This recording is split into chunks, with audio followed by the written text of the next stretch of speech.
Hello students, कैसे हैं आप लोग? आई होप आप लोगों की पढ़ाई बहुत अच्छी चल रही होगी।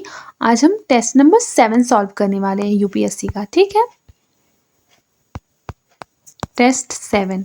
तो चलिए आइए शुरू करते हैं। ये सारे ही एग्ज़ाम के लिए बहुत इंपॉर्टेंट एमसीक्यूज़ है। और चाहे आप स्टेट पीसीएस देते हैं या फिर अभी सीजीपीसीएस का भी एग्ज़ाम आने वाला है ना, और यूपी पीसीएस भी आने वाला है और यूपीएससी। ठीक है, सारे ही एग्ज़ाम के लिए बहुत इंपॉर्टेंट एमसीक्यू है। तो चलिए आइए बहुत अच्छी तरह से इसको समझने का कोशिश करते हैं। ठीक है, स्टार्ट करते हैं। देखिए, पहला क्वेश्चन आपका क्या कह रहा है कि निम्नलिखित युग्म पर विचार कीजिए, जिसमें एक साइड पे प्रजातियां दी हुई है और दूसरे साइड पे क्या दिया हुआ है कि आईयूसीएन रेड लिस्ट में कौन सी स्थिति में है। ठीक है, और पूछ रहा है कि कितने सही सुमेलित है। तो देखिए, जो ग्रेट इंडियन बस्टर्ड है, हमारा ग्रेट इंडियन बस्टर्ड, हमें पता है कि वो गंभीर रूप से सॉरी गंभीर रूप से क्या है, संकटापन्न है। ठीक है, हमारा ग्रेट इंडियन बस्टर्ड, हिंदी में थोड़ा ज़्यादा टफ लग रहा है लैंग्वेज। बेसिकली क्या है, ग्रेट इंडियन बस्टर्ड जो है हमारा क्रिटिकली एंडेंजर्ड है। ठीक है, मतलब इसको हम सीआर से डिनोट करते हैं, ये आपने पढ़ा होगा। ठीक है, इसी को हम बोल रहे हैं कि गंभीर रूप से संकटापन्न। ठीक है, तो ये हमारा मैच है। फिर है हीम तेंदुआ। हीम तेंदुआ की जो स्थिति है वो वल्नरेबल है, जिसे हम हिंदी में क्या कहते हैं, सुभेद्य कहते हैं, वल्नरेबल है। ठीक है, तो ये भी हमारा मैच है। लिखा है काला हिरण। काला हिरण के लिए लिखा है संकटापन्न, तो ये हमारा रॉन्ग है, क्योंकि काला हिरण जो है वो सबसे कम संकटग्रस्त है। ठीक है, सबसे कम चिंताजनक के रूप में है। ठीक है, तो ये हमारा क्या हो जाएगा, करेक्टली मैच्ड नहीं है। और इसमें पूछ रहा है कि कौन कौन से करेक्टली मैच्ड हैं, तो हमारा 1 और 2 है। तो इस तरह से ऑप्शन नंबर बी क्या हो जाएगा, इसका करेक्ट आंसर हो जाएगा। देखिए, अभी फ़िलहाल तो हम बहुत सारे अभी हम डेली टेस्ट सॉल्व करेंगे। उसमें मैं आपको बहुत सारे ऐसे क्वेश्चंस बताऊंगी जिसको कि आपके पास ज़ीरो नॉलेज होते हुए भी आप क्या कर सकते हैं, उस क्वेश्चन को कॉमन सेंस के माध्यम से क्या कर सकते हैं, सही कर सकते हैं। ठीक है, जैसे फॉर एग्जांपल बहुत सारे टिप्स एंड ट्रिक्स इसमें शामिल होते हैं।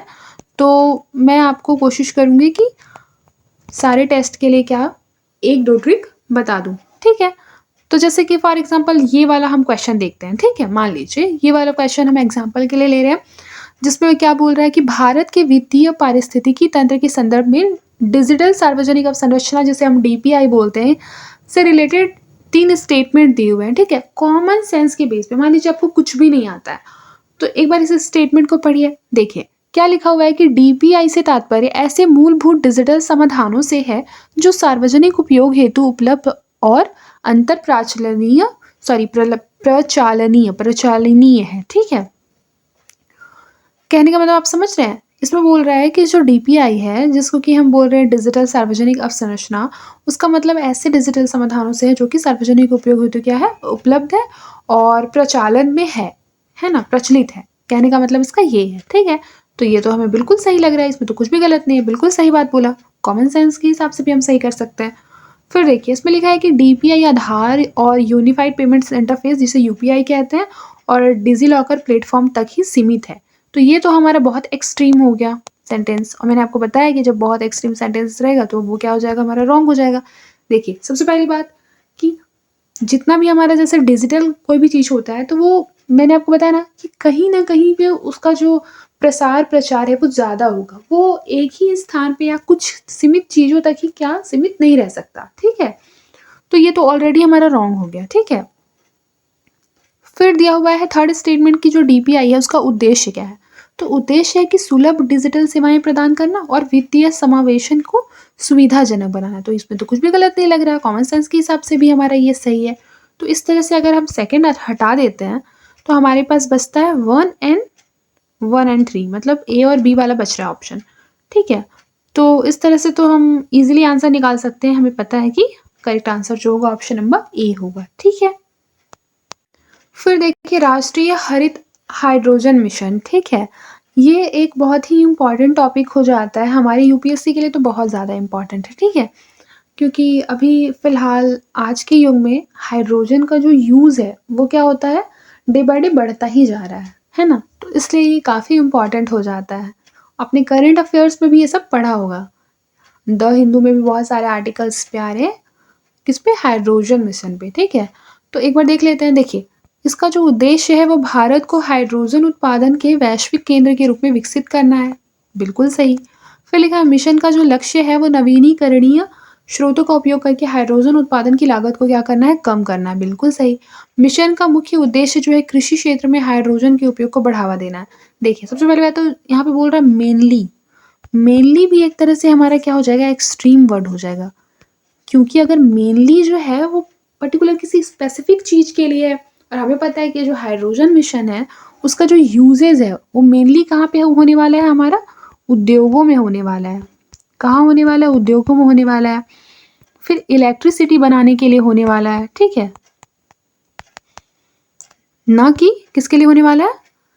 कृषि के क्षेत्र के लिए हो सकता है, बट मेनली यहाँ जो वर्ड लिखा है ना वो रॉन्ग है। अगर यहाँ पे ये लिखा होता कि जो मिशन का उद्देश्य है वो कृषि क्षेत्र में हाइड्रोजन के उपयोग को बढ़ावा देना है, उद्योगों, और ऐसे 2-3 चीज़ें जुड़ी हुई रहती तो ये स्टेटमेंट हमारा क्या हो जाता? सही हो जाता। बट यहाँ मेनली लिखकर इसको एक्सट्रीम सेंटेंस बना दिया तो ये हमारा रॉन्ग हो जाएगा, ठीक है? तो 1 एंड 2 क्या हो जाएगा? बिल्कुल सही हो जाएगा। तो अगर देखिए हम ऑप्शन नंबर सी मतलब सॉरी 3 को क्या कर रहे हैं? एलिमिनेट कर देंगे तो हमारे पास ऑप्शन नंबर ए ही क्या है? बचेगा आंसर के रूप में, ठीक है? इस तरह से आपको अप्रोच करने हैं कोई भी क्वेश्चन को। फिर देखिए निम्नलिखित में से कौन सा जो स्टेटमेंट है वो लाइफाई तकनीक का सर्वोत्तम वर्णन करता है ना? तो देखिए जो लाइफाई तकनीक है उसका सर्वोत्तम वर्णन कौन सा कथन करता है? कि डेटा संचरण हेतु प्रकाश तरंगों के उपयोग पर आधारित बेतार तार तकनीक। बेसिकली देखिए लाइफ आई का हमारा जो लाइफ आई है वो हमारा लाइट फिडेलिटी से चलता है, ठीक है? तो ये जो एल आई है वो लाइट है, ठीक है? तो इसी तरीके से आप सबसे पहले तो ऑप्शंस को एक बार पढ़ लीजिए तो आपको डायरेक्टली यहाँ पे दिखाई दे देगा कि प्रकाश तरंग का जो यूज़ है, प्रकाश लाइट, वो हमारा एक ही ऑप्शन में दिया हुआ है, ठीक है? तो इस तरह से हमारा एलिमिनेट करके भी ऑप्शन नंबर ए आ जाएगा और बाकी तो ये काफ़ी ईजी सा स्टेटमेंट दिया हुआ है कि डेटा संचरण हेतु प्रकाश तरंगों के उपयोग पर आधारित बेतार संचार तकनीक, ठीक है? तो ऑप्शन नंबर ए क्या हो जाएगा? हमारा करेक्ट आंसर हो जाएगा। फिर देखिए कोलंबो सुरक्षा कॉन्क्लेव, ठीक है? तो यह एक उप क्षेत्रीय संगठन है जो हिंद महासागर क्षेत्र में सुरक्षा पर केंद्रित है, बिल्कुल सही है। फिर इसके सदस्य देशों में केवल भारत, श्रीलंका और मालदीव शामिल है। देखिए केवल यहाँ एक्सट्रीम वर्ड हो जाएगा, ठीक है? क्यों? क्योंकि देखिए सबसे पहली बात तो भारत, श्रीलंका और मालदीव्स, है ना?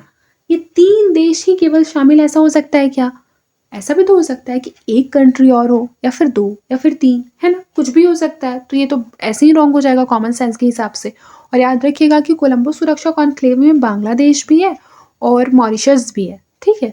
तो ऑलरेडी ये स्टेटमेंट हमारा रॉन्ग हो गया। अगर हम 2 को हटा देते हैं तो ऑलरेडी हमारे पास आंसर आ जाएगा ऑप्शन नंबर बी, ठीक है? तो इस तरह से भी हमें क्या करना है? क्वेश्चन को अप्रोच करना है। फिर देखिए क्रिप्स मिशन प्रस्ताव जो कि 1942 में हुआ था ना, हमें पता है। तो इसके विषय में एक क्वेश्चन दिया हुआ है, आइए सॉल्व कर लेते हैं। सबसे पहले देखिए कि द्वितीय विश्व युद्ध के बाद भारत के लिए डोमिनियन का दर्जा, ठीक है? बिल्कुल सही। क्रिप्स मिशन प्रस्ताव में ये चीज़ बोला गया था। फिर प्रांतों का भारतीय संघ से बाहर निकालने का अधिकार, ये भी बिल्कुल सही है, ठीक है? फिर लिखा भारतीय नेताओं को सत्ता का तत्काल हस्तांतरण, तो ये रॉन्ग है, ठीक है? तो इस तरह से हमारा करेक्ट आंसर क्या हो जाएगा? Option number A. देखिए, फिर क्या है अगस्त प्रस्ताव से संबंधित हमारा बहुत ज़्यादा इम्पोर्टेंट क्वेश्चन है, इसको इम्पोर्टेंट मार्क कर लीजिए। देखिए, सबसे पहली बात तो एक क्वेश्चन ये रेडी हो जाएगा कि अगस्त प्रस्ताव कौन से सन में था? तो ये हमारा 1940 में आया था, ठीक है? फिर देखिए, कौन-सा स्टेटमेंट सही है पूछ रहा है ना? तो देखिए आइए सब पहले तो चारों स्टेटमेंट को एक बार पढ़ लेते हैं। लिखा है इसने भारत के लिए तत्काल प्रभुत्व का प्रस्ताव रखा था, तो ये गलत है। तत्काल प्रभुत्व का प्रस्ताव नहीं रखा था, तो ये तो ऑलरेडी रॉन्ग हो गया। फिर लिखा है इसने भारतीयों को युद्ध के बाद एक नया संविधान बनाने की अनुमति दी थी, अनुमति नहीं दी थी। सबसे पहली बात तो अनुमति नहीं दी थी, बल्कि ऐसा वादा किया था कि हाँ, युद्ध के बाद भारतीय एक नया संविधान बनाएंगे। तो एक तरह से ये सही भी है, ठीक है? मतलब मोटा-मोटी ये सही बात कह रहा है। फिर है इसे कांग्रेस और मुस्लिम लीग दोनों ने स्वीकार किया था। तो सबसे पहली बात मैं आपको ये बता दूं कि जो अगस्त प्रस्ताव 1940 में हुआ था उसमें कांग्रेस और मुस्लिम लीग दोनों ने ही उसे क्या किया था? स्वीकार नहीं किया था, बल्कि अस्वीकार कर दिया था। क्या कर दिया था? अस्वीकार कर दिया था, ठीक है? फिर लिखा है इसने संविधान सभा के प्रत्यक्ष चुनाव का मार्ग प्रस्तुत किया था, तो गलत है। प्रत्यक्ष चुनाव तो हमें पता है कि संविधान सभा के लिए प्रत्यक्ष चुनाव नहीं हुआ था, ठीक है? तो इस तरह से बात किया जाए तो हमारा जो करेक्ट आंसर हो जाएगा ऑप्शन नंबर बी हो जाएगा।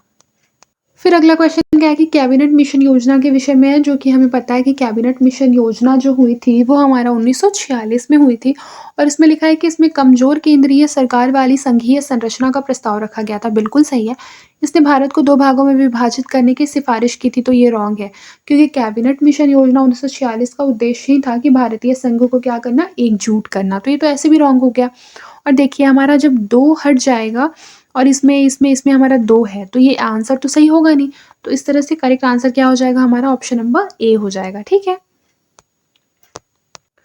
फिर देखिए 1945 के शिमला सम्मेलन के विषय में क्वेश्चन दिया हुआ है। शिमला सम्मेलन क्या कह रहा है? देखिए, ये कह रहा है कि यह वेवेल योजना पर चर्चा करने के लिए बुलाई गई थी, सही है। इसका उद्देश्य अंतरिम सरकार में भारतीय नेताओं को शामिल करना था। तो ये बिल्कुल गलत हो जाएगा क्योंकि इसका उद्देश्य ये नहीं था। सॉरी, हाँ, इसका उद्देश्य जो था वो अंतरिम सरकार में भारतीय नेताओं को शामिल करना था। हाँ, ये सही है, ठीक है। फिर लिखा है कि इसने कांग्रेस और मुस्लिम लीग के बीच मतभेदों को सफलतापूर्वक हल किया, तो नहीं। आपको पता होना चाहिए जो शिमला सम्मेलन है वो अगर सफल हो जाती तो फिर उसके बाद जो रिजल्ट आया था, जैसे कि हम लोगों ने ऊपर में हमने पढ़ा ना कि कैबिनेट मिशन योजना 1946 वो क्यों आता, तो मतलब कि इसने सफलतापूर्वक हल नहीं किया था। थोड़ा कॉमन सेंस लगाइए। तो इस तरह से हमारा अगर हम 3 को एलिमिनेट कर देंगे तो करेक्ट आंसर हमारा ऑप्शन नंबर सी आ जाएगा, 1 एंड 2, ठीक है। देखिए लिखा है कि 1946 में रॉयल इंडियन नेवी विद्रोह जो है वो निम्नलिखित किन कारणों से शुरू हुआ था। तो देखिए सबसे पहले तो भारतीय नाविकों की दयनीय जीवन यापन स्थितियां एवं उनके प्रति जो भेदभाव था उसकी वजह से भी हुआ था। कांग्रेस नेताओं की गिरफ्तारी की वजह से नहीं, तो ये इसका मेन रीजन नहीं है। फिर लिखा है भारत में ब्रिटिश शासन की समाप्ति, तो ये बिल्कुल सही है कि भारत में क्या हो रहा था, ब्रिटिश शासन की समाप्ति की मांग। तो इस तरह से ये भी हमारा सही हो जाएगा, ठीक है। तो 1 एंड 3 सही हो जाएगा। फिर देखिए आज़ाद हिंद फौज पर चलाए गए मुकदमों के विषय में क्या है, क्वेश्चन दिया हुआ है जिसमें लिखा है कि ये मुकदमे दिल्ली के लाल किले में आयोजित किए गए थे और इन मुकदमों का जो उद्देश्य है वो IAN के जो सिपाहियों थे उन पर जापानी सेना में शामिल होने का मुकदमा चलाना था और इन मुकदमे का जो विरोध करने में कांग्रेस और मुस्लिम लीग दोनों का व्यापक सहयोग था। तो ये तीनों ही स्टेटमेंट क्या है, बिल्कुल सही है, ठीक है।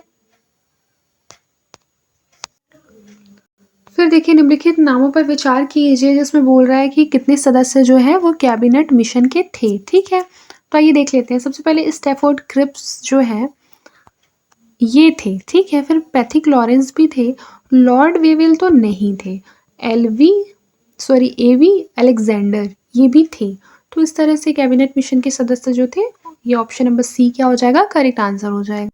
देखिए भारतीय स्वतंत्रता अधिनियम 1947 के संदर्भ में 3 स्टेटमेंट दिए हुए हैं, इसको भी कॉमन सेंस के हिसाब से सॉल्व करते हैं। देखिए हमें पता नहीं है कुछ भी, ठीक है, हम कॉमन सेंस लगाते हैं। लिखा है कि इसमें ब्रिटिश भारत को 2 स्वतंत्र राज्यों में विभाजित करने का प्रावधान किया गया। और सबसे पहली बात हमें ये सोचना है कि ये 1947 की बात कर रहा है और 1947 में हमारा क्या था, भारत आज़ाद भी हुआ था और हमें पता है कि जब भारत आज़ाद हुआ था तो भारत पाकिस्तान दोनों हुए थे। तो ये तो कहीं न कहीं हमें सही लग रहा है और ये सही भी हम कर सकते हैं, ऑब्वियस सी बात है। फिर है यह इस अधिनियम के तहत यह अनिवार्य किया गया कि स्वतंत्रता के बाद सभी ब्रिटिश अधिकारी जो है इस्तीफ़ा दे देंगे। तो हमें ये सोचना चाहिए कि भारत इतने सालों तक जब गुलाम था तो ऐसा तो हो नहीं सकता कि अचानक से बिना किसी भी ब्रिटिश अधिकारी के हेल्प के हमारा भारत का संविधान बन गया होगा या बिना किसी मार्गदर्शन के बना होगा। नहीं, ऐसा तो बिल्कुल नहीं था, ठीक है। तो हम ये सोच सकते हैं और यहाँ सभी जो ऑल दिया हुआ है इससे हम ये कर सकते हैं, दिमाग लगा सकते हैं कि ऑल तो जनरली ऐसा होता है कि रॉन्ग ही होता है क्योंकि अगर एक भी ऐसी संभावना या पॉसिबिलिटी हो गई जो बच गई, ठीक है, तो हमारा तो ये स्टेटमेंट रॉन्ग हो जाएगा। तो चांसेस बढ़ गए इसके रॉन्ग होने के, तो इसे हम रॉन्ग कर देंगे। तो देखिए अब हमारा जब 2 एलिमिनेट हो जा रहा है 3 ऑप्शन से, तो करेक्ट आंसर क्या होगा, ऑप्शन नंबर ए होगा ना, बिल्कुल सही। इस तरह से भी हम क्वेश्चन को अप्रोच कर सकते हैं। बाकी अगर हमें आता है तो हमें तो आता है, तो हमें नॉलेज से ही सॉल्व करना है, ठीक है? लेकिन ये उस सिचुएशन के लिए है जब हमें लगता है कि हमें क्वेश्चन नहीं आ रहा है, ठीक है? फिर देखिए मुस्लिम लीग से जुड़ा शब्द जो है वो प्रत्यक्ष कार्यवाही दिवस मुख्य रूप से निम्नलिखित से संबंधित था, ठीक है? तो जो प्रत्यक्ष कार्यवाही दिवस है हमें पता है कि वो बंगाल में हिंसक सांप्रदायिक दंगे और हड़ताल से रिलेटेड है। ऑप्शन नंबर बी क्या हो जाएगा इसका करेक्ट आंसर हो जाएगा। फिर देखिए निम्नलिखित में से कौन मुख्य रूप से द्विराष्ट्र सिद्धांत का समर्थन करने के लिए जिम्मेदार है? तो द्विराष्ट्र जो सिद्धांत था उसका समर्थन करने के लिए जिम्मेदार कौन थे हमारे? बिल्कुल सही, मोहम्मद अली जिन्ना, ठीक है? Option number D. फिर देखिए राजगोपालाचारी फॉर्मूले के विषय में एक क्वेश्चन दिया हुआ है, तो आइए इसे पढ़ते हैं। देखिए, इसमें लिखा है कि इसमें मुस्लिम बहुल क्षेत्रों में जनमत संग्रह का प्रस्ताव रखा गया ताकि यह तय किया जा सके कि वे पाकिस्तान में शामिल होंगे या नहीं। तो ये बिल्कुल सही है। फिर लिखा है कि इसने सुझाव दिया कि कांग्रेस को बिना शर्त पाकिस्तान के लिए मुस्लिम लीग की मांग को स्वीकार करना चाहिए। तो ये रॉन्ग हो गया, ठीक है? ये हमारा गलत है, ऐसा नहीं कहा गया था। फिर है कि यह योजना भारत के विभाजन से बचने के लिए बनाई गई थी, तो ये सही हो जाएगा, ठीक है? इस तरह से अगर हमारा 2 हट जाता है तो बचता है हमारा क्या? बी। बी हमारा करेक्ट आंसर हो जाएगा, ठीक है? देसाई लियाकत योजना जो है ये 1945 में आया था, आपको याद रखना चाहिए। और इसके विषय में 3 स्टेटमेंट दी हुई है, आइए पढ़ते हैं। देखिए, इसने कांग्रेस मुस्लिम लीग के लिए समान प्रतिनिधित्व के साथ केंद्र में एक गठबंधन सरकार का प्रस्ताव रखा था। यह द्वितीय विश्व युद्ध के बाद कांग्रेस और मुस्लिम लीग के बीच मतभेदों को पाटने की एक पहल थी। फिर उसके बाद लिखा हुआ है कि इस योजना को ब्रिटिश सरकार द्वारा भारत के विभाजन से बचने के लिए एक समाधान के रूप में स्वीकार किया गया था। तो सबसे पहली बात तो ये है कि भारत के विभाजन से बचने के लिए समाधान के रूप में इसको स्वीकार नहीं किया गया था, ये तो टोटली रॉन्ग है। और 1 और 2 क्या है हमारा राइट है। फिर अगला क्वेश्चन जो है क्रिप्स मिशन से रिलेटेड है। लिखा है कि इसका नेतृत्व जो है वो ब्रिटिश युद्ध मंत्रिमंडल के वरिष्ठ सदस्य सर स्टैफोर्ड क्रिप्स ने किया था, तो ये बिल्कुल सही है। फिर है कि इसने भारत को ब्रिटिश राष्ट्रमंडल से अलग होने का अधिकार दिया था, तो ये भी बिल्कुल सही है। तो ऑप्शन नंबर सी क्या हो जाएगा हमारा बिल्कुल करेक्ट आंसर हो जाएगा। फिर देखिए फिर लिखा है भारत छोड़ो आंदोलन के संदर्भ में शून्यकाल जो है, शून्यकाल पद का क्या अर्थ है? तो शून्यकाल पद का क्या अर्थ है बताइए मुझे?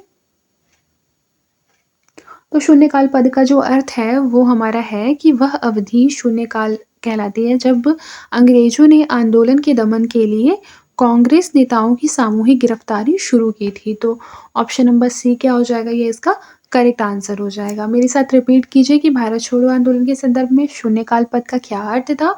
तो वह अवधि जब अंग्रेजों ने आंदोलन के दमन के लिए कांग्रेस नेताओं की सामूहिक गिरफ्तारी क्या करना शुरू कर दिया था, उसे ही हम क्या कहते थे? भारत छोड़ो आंदोलन में शून्यकाल कहते थे। ऑप्शन नंबर सी इसका करेक्ट आंसर हो जाएगा। ये हमारा आज का लास्ट क्वेश्चन है, फिर हम नेक्स्ट क्लास में बाकी के क्वेश्चंस करेंगे, ठीक है? और आप लोग मुझे कमेंट बॉक्स में बताएंगे कि 20 में से आप लोगों ने कितने क्वेश्चन करेक्ट किए आज, ठीक है? देखिए, वर्ष 1946 की अंतरिम सरकार के विषय में क्वेश्चन दिया हुआ है, तो आप देख सकते हैं इसमें लिखा है कि अंतरिम सरकार का जो गठन है वो कैबिनेट मिशन योजना के परिणाम स्वरूप हुआ है। तो ये बिल्कुल सही है कि अंतरिम सरकार का जो गठन हुआ था 1946 में वो कैबिनेट मिशन योजना का ही परिणाम था। फिर है कि इसमें भारतीय राष्ट्रीय कांग्रेस और मुस्लिम लीग दोनों के सदस्य क्या थे? शामिल थे, बिल्कुल सही है। फिर अंतरिम सरकार पर ब्रिटिश वायसराय का कोई भी अधिकार नहीं था, तो ऐसा नहीं है कि अंतरिम सरकार पर ब्रिटिश वायसराय का कोई अधिकार नहीं था, ये रॉन्ग हो जाएगा, ठीक है? क्योंकि देखिए अंतरिम सरकार की शक्तियों के बावजूद जो ब्रिटिश वायसराय थी के पास पर्याप्त अधिकार थे, ठीक है? विशेषकर रक्षा और विदेशी मामलों से संबंधित अधिकार, ठीक है? उन सभी निर्णयों में क्या था? उनका निर्णय अंतिम होता था। तो इस तरह से तो थर्ड स्टेटमेंट हमारा रॉन्ग हो जाता है, और थर्ड को अगर एलिमिनेट करने की हम कोशिश करते हैं तो हमारा करेक्ट आंसर निकल के आता है ऑप्शन नंबर ए, ठीक है? आई होप आपको आज का क्लास समझ में आया होगा। अगर आपको मेरा पढ़ाया समझ में आता है तो प्लीज़ मेरे चैनल को सब्सक्राइब करें और ज़्यादा से ज़्यादा अपने दोस्तों के साथ शेयर करें। आज के लिए बस इतना ही, मिलते हैं नेक्स्ट क्लास में। तब तक के लिए अपना ख्याल रखिए और मन लगाकर पढ़ाई करते रहिए।